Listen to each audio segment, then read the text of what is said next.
नमस्कार, आप देख रहे हैं स्वराज पोस्ट। मैं हूं आपके साथ ऋचा भिलारी। बिहार विधानसभा चुनाव 2025 की सियासत में आज की बड़ी खबर यह है कि जनता दल यूनाइटेड ने आखिरकार अपनी पहली 57 उम्मीदवार की लिस्ट जारी कर दी है और इस लिस्ट के साथ ही नीतीश कुमार ने चुनावी रणभूमि पे अपनी पहली चाल चल दी है। एक ऐसी चाल जो पूरे बिहार के सियासी समीकरण को झकझोर सकती है। सबसे पहले बात करते हैं लिस्ट की बड़ी खबरों की। जेडीयू ने इस बार 3 बाहुबलियों को टिकट देकर सबको चौंका दिया है। मोकामा से अनंत सिंह, एकमा से धूमल सिंह और कुचायकोट से अमरेंद्र पांडे को उम्मीदवार बनाया गया है। यानी कि नीतीश कुमार ने इस चुनाव में संदेश दे दिया है कि मुकाबला अगर सख्त हो तो मैदान में सख्त खिलाड़ी ही चाहिए। लेकिन इस लिस्ट की सबसे बड़ी और सबसे चर्चित बात यह है कि इस 57 उम्मीदवार के लिस्ट में एक भी मुस्लिम उम्मीदवार को टिकट नहीं दिया गया है।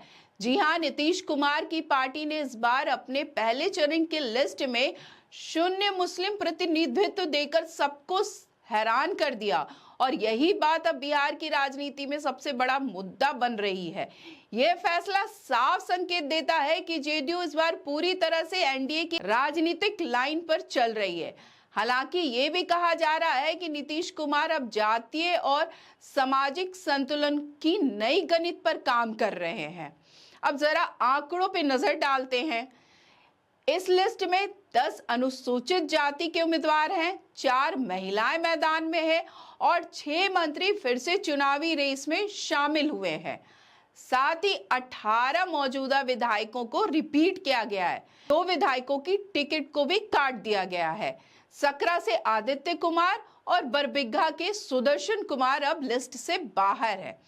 इस लिस्ट में एक दिलचस्प नाम भी है। 2020 में सिर्फ 12 वोट से जीतने वाले कृष्ण मुरारी सरन उर्फ प्रेम मुखिया को हिलसा से टिकट दिया गया। यानी जेडीयू ने यह भी दिखा दिया कि भरोसा जीत के अंतर से नहीं, निष्ठा और जनसंपर्क से तय होता है।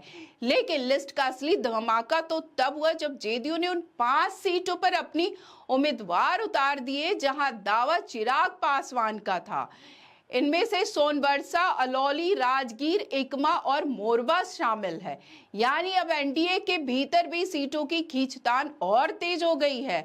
क्या नीतीश अब गठबंधन में अपने वजूद को और मजबूती से दिखाने की तैयारी में है? और अब बात रणनीति की। राजनीतिक विशेषज्ञों का कहना है कि जेडीयू की यह पहली लिस्ट सिर्फ उम्मीदवारों की नहीं बल्कि एक राजनीतिक दस्तावेज है।